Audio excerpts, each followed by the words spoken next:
Buen amigo, querido amigo también, así como Alberto Acosta, el vocero del Gobierno Nacional, Carlos Gijón. Le pedí a Carlos que nos regalara unos minutos. Sé que han estado con días complicados y con trabajo, ayer sobre todo, así que agradezco tu gentileza. Como siempre, eres un hombre de medios de comunicación, compartimos lo mismo, somos abogados y periodistas, así que entendemos, y más aún que eres vocero del Gobierno. Tu evaluación breve y, mi querido Carlos Gijón, tu evaluación de lo que fue ayer la reunión y qué expectativas le podemos dar al Ecuador de que la estabilidad democrática va a seguir y que va a haber un consenso, porque solamente con consensos se logra la armonía necesaria en un Estado y en un gobierno para que todos salgamos adelante. Carlos, buenos días.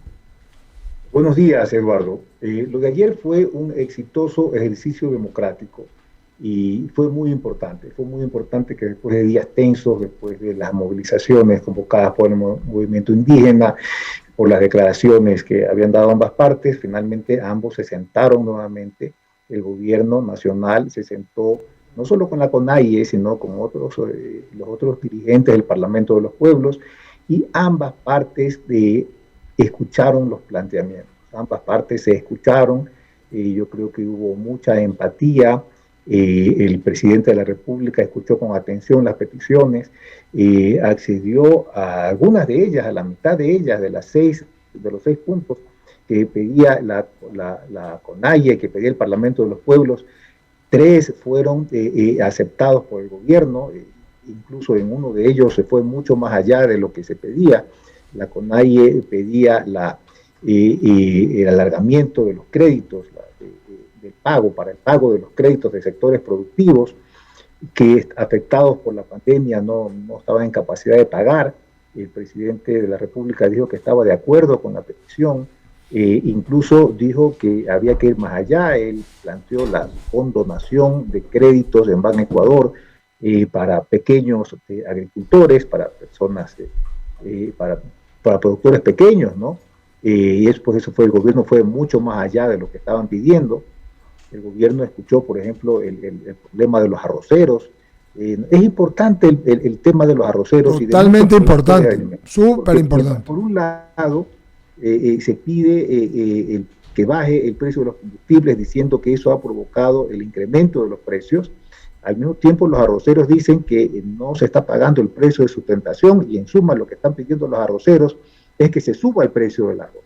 Y muchos productores campesinos de la sierra se están quejando de que los precios han bajado, que han caído, hay una gran caída de los precios, y están pidiendo que el gobierno le suba el precio y de que el gobierno les compre a un precio superior al mercado. Es importante, es interesante escuchar los diversos planteamientos. En todo caso, ayer hubo grandes avances. Hubo grandes avances que finalmente la CONAIE los condicionó y dijo que no podía aceptarse ninguno de los acuerdos a los que se había llegado si es que además el presidente de la República no bajaba el precio de los combustibles. ¿Ya? El presidente de la República explicó detalladamente por qué no se podía bajar el precio de los combustibles. El presidente llegó a decir que a él le encantaría bajarlos, pero que no puede, y al final del día dijo que en 15 días iba a hacer un anuncio, que iba a revisar su posición, que iba a revisar las cuentas, que iba a conversar con sus asesores, que iba a discutir el tema y que en 15 días iba a hacer un anuncio. Ese anuncio podría ser que diga, pues no puedo bajar el precio. O puede decir, o puede ser que diga, bueno, vamos a bajar en tal punto, quizás no en lo que pide la CONAIE, pero que pueda haber una baja, ¿no? Del presidente. No se negó, no se cerró a las peticiones. Sin embargo, la CONAIE dijo que no se podía aceptar ninguno de los otros acuerdos si es que no se bajaba el precio de los combustibles. Entonces, todo esto quedó condicionado a este tema. Es decir, Carlos, en los próximos 15 días, la condición de la CONAIE es, hemos avanzado en todo, pero si es que no bajamos el precio de los combustibles, todo lo demás queda a un lado, ¿verdad? Y el presidente ha ofrecido que en 15 días va a hacer algún anuncio para ver si se llega a un consenso o algo más, porque yo entiendo que el presidente tiene la disposición de buscar un camino y de una solución con todo el Ecuador, y en este caso con el movimiento indígena, ¿verdad? Así es, pero vea, lo que yo veo es que en 15 días, supongamos que en 15 días el presidente de la República diga, he hecho todos los esfuerzos y no puedo bajar el precio de los productos. ¿Significa eso que los productores, las personas que están endeudadas como en Ecuador y no pueden pagar, se van a negar a aceptar una condonación? Yo no creo que eso sea razonable, ¿no? Yo no creo que eso sea razonable. O significa que los arroceros digan, bueno, el gobierno está ofreciendo una solución, pero yo no puedo aceptar esa solución si es que además no se baja el precio de los combustibles. No es razonable. Y entonces yo creo que estos acuerdos a los que se han...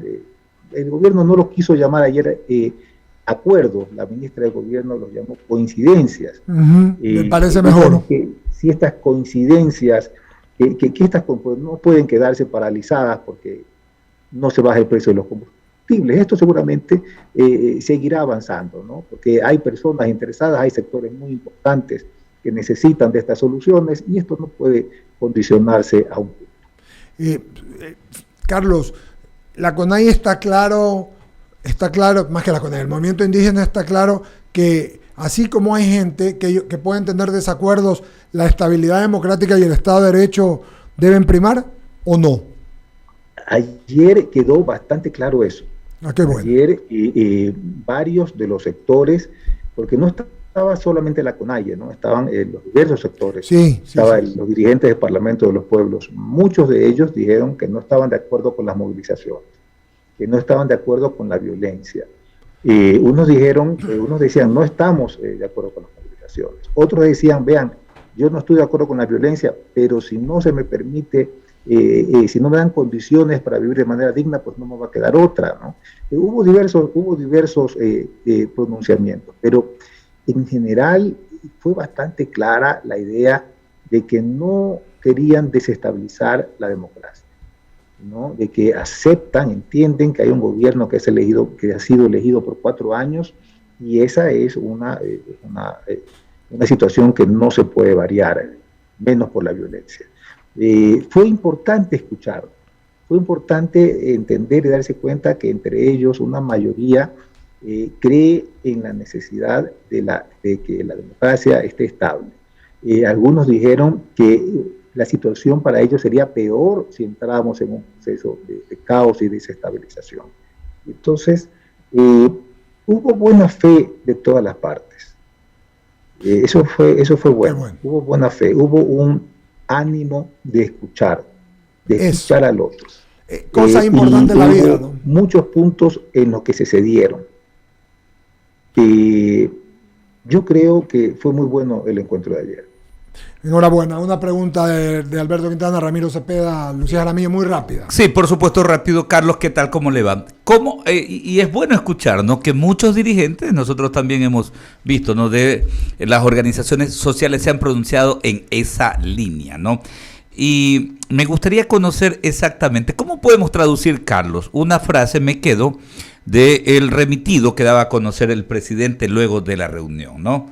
Yo gobierno para los 17 millones de ecuatorianos. Mi único acuerdo es con ustedes, quienes manifestaron en las urnas sus sueños y anhelos. Estamos aquí para hacerlos realidad, decía pues en este comunicado el presidente. ¿Cómo lo asumimos? ¿Cómo lo traducimos? Bueno, yo creo que hay varias lecturas, hay varias maneras de leer, ¿no? El gobierno necesita sacar adelante a la sociedad, al Estado, que la sociedad progrese, que el pueblo progrese, y no puede someterse a las condiciones de un grupo importante, pero que no representa a todos. El gobierno es el que va a tomar las decisiones, el gobierno va a tomar las decisiones en aras del bienestar general. Yo creo que esa es una lectura. Otra lectura que se hizo en ese momento fue que el gobierno tendrá que tomar las decisiones que considere importantes para la mayoría, aunque el Fondo Monetario no esté de acuerdo por ello, ¿no? El presidente tomará las decisiones que considere que son importantes para la nación. Y el presidente es quien va a gobernar y quien va a tomar las decisiones. Ramiro. Carlos, más que una pregunta, una apreciación a la cual quiero tu comentario.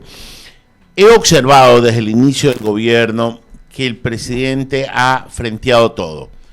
En el inicio, por el tema que sabemos de su ministro de gobierno, el tema político lo tenía que frentear él, ha estado él liderando conversaciones, ha habido problemas por falta de operadores políticos que hoy se ve que más o menos están funcionando, pero veo que la imagen y la figura del presidente está presente en todo y resulta que en algunos espacios en donde debe de estar el Ejecutivo mandando y administrando, no digo que no lo haga, pero probablemente no le puede entregar todo el tiempo y energías que necesita por falta de operadores políticos importantes que tengan capacidad de decisión dentro de la esfera gubernativa. Entonces, tú que estás en el círculo del presidente de la República, ¿no crees que debería haber unos ejecutivos con mayor fuerza alrededor del presidente que ayuden también un poco a hacer pararrayos de toda la crítica que terminan lastimando no solo al presidente, sino a la estabilidad que en algún momento se criticó porque él frenteaba todo? No, yo quiero resaltar el trabajo de la ministra de Gobierno. Yo creo que la ministra de Gobierno, la doctora Alexandra Vela, ha hecho un trabajo muy importante en la negociación en dos puntos, ¿no? Primero, en la reforma tributaria. El trabajo de la ministra de Gobierno, su acercamiento con Pachacuti, su acercamiento con la izquierda democrática, el diálogo en el que además ha intervenido el ministro de Economía, ha sido muy importante. Yo creo que los resultados han sido buenos.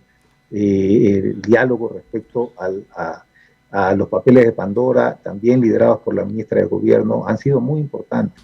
Yo creo que hay que reconocer y valorar el gran trabajo de apertura, de negociación, la gran capacidad de relacionarse con los demás de la ministra de Gobierno. Sí, pero todavía no hemos... El presidente de la República es el líder de gobierno, ¿no? Sí, Carlos, eso lo tengo clarísimo. Pero lo que te digo es que cuando hablemos de resultados es cuando los veamos. Hasta ahorita todo hay procesos en que vamos a ver en qué terminan, porque podemos hablar y terminamos en divorcio, ¿no? Pero seamos optimistas. Sí, puede ser. Seamos optimistas, Ramiro, Carlos. Porque si no ponemos optimistas, no nos ponemos optimistas, y entiendo lo que dice Ramiro con razón, pero tenemos que tener optimismo. Yo espero que los dos entiendan que de pronto ceder es importante para el Ecuador. Hay que ver cómo toma el uno ceder y cómo lo toma el otro, porque si cedo, pero la condición es que me derogues esto o que me vote, no está cediendo. Yo te digo, Carlos, y le digo al Ecuador que nos escucha y nos ve, siempre pienso optimistamente las cosas, ¿no? Porque considero que hay un camino y hay que abonar al camino. Carlos, es lo que creo, ¿no? Espero que Ramiro tiene toda la razón, Alberto, de pronto en decir, bueno, cuando se den los resultados, pero lo importante es que, como se dice, logramos salvar el día, la semana y se paró una movilización y que hay esfuerzos y que se concentren los esfuerzos en poder resolver el tema. Ya, porque rectificar es gobernar. Pero también la oposición tiene que entender que también tiene que rectificar, porque no puede haber de un solo lado. Es que el análisis que yo hago es que lo que en algún momento debió haber sido la aprobación de una ley terminó siendo el diálogo en no me tumbes o no atentes contra la democracia. Entonces cambiamos un discurso por otro en vez de haber estado trabajando en el proceso de la ley sin llegar al discurso desestabilizador que ha venido por algunas vertientes. Lo que pasa es que ahí son dos procesos, Ramírez. El uno es el de la reforma tributaria. El gobierno escogió el camino del diálogo. El gobierno podía haber publicado la ley de creación de oportunidades, puesto que la Asamblea no la había discutido ni en el plazo que debía hacerlo. Pero el gobierno escogió el camino del diálogo. El gobierno aceptó los puntos de vista con los que discrepaba. No estaba de acuerdo con el razonamiento de la Asamblea, pero lo aceptó y dividió el proyecto de ley, y eso es un ejercicio importante.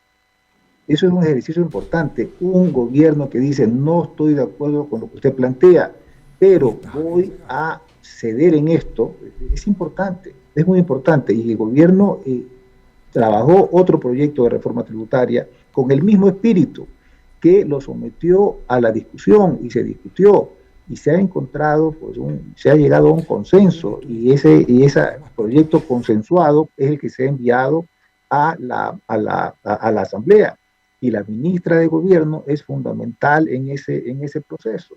Ese es un tema.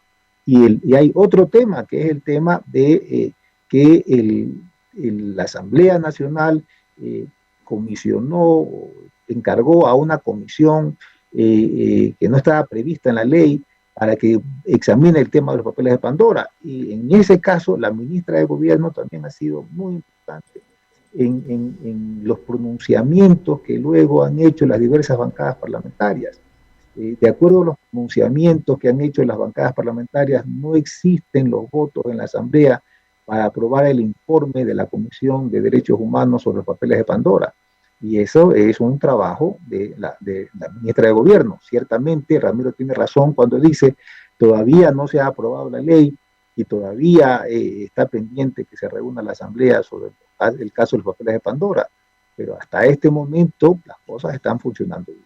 Hasta este momento tenemos buenas razones para creer que la ley tributaria se va a aprobar en la Asamblea y que la mayoría del Pleno de la Asamblea Nacional no va a aprobar ese informe de la Comisión. 9:08 a.m. estamos dialogando con el vocero del gobierno, Carlos Gijón. Carlos, el gobierno tampoco ha descartado reactivar la Unidad Nacional de Almacenamiento, que recordemos pasó a liquidación en mayo del 2020 durante el gobierno de Moreno, y que había sido justamente creada para estabilizar la oferta de los productos agrícolas, entre ellos el arroz. ¿Qué nos puede decir al respecto?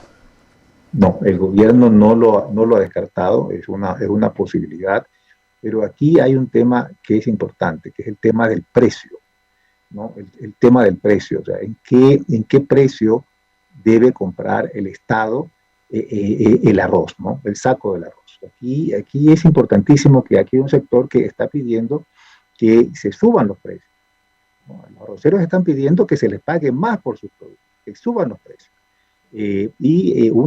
Una solución es que el Estado les compre el excedente y para que este sea y lo almacene para momentos que no haya crisis. Pero hay otras posibilidades también, ¿no? El gobierno ayer informó que hace muchos esfuerzos, está haciendo esfuerzos para exportar a Colombia el excedente de arroz que hay en este momento.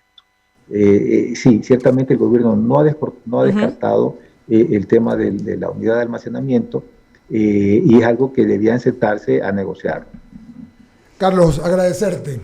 Nos hemos pasado más de los 10 minutos que te dije, pero valía la pena. Gracias por tu siempre disposición, y te reitero, todos los que estamos aquí, que somos periodistas combativos, pero claros en que la democracia es lo primero y que no se trata de desestabilizar ni de desinstitucionalizar el Ecuador, sino lo contrario. Y siempre lo decimos todas las mañanas, se trata, más allá del nombre del presidente o del movimiento del gobierno, se trata del Estado de Derecho, se trata de la democracia y de una elección legítima, que se ganó en unas urnas y que no se la puede menoscabar porque por ahí alguno que otro quiere buscar un acuerdo para impunidad, sino que se trata de hacer las cosas como se tienen que hacer, escuchando a la gente. Yo celebro que tú nos escuches, a ver si podemos discrepar y que hables con todo el mundo, porque da a entender que el gobierno tiene sus oídos bien claros para escuchar a la gente, no a nosotros solamente, en general a todos.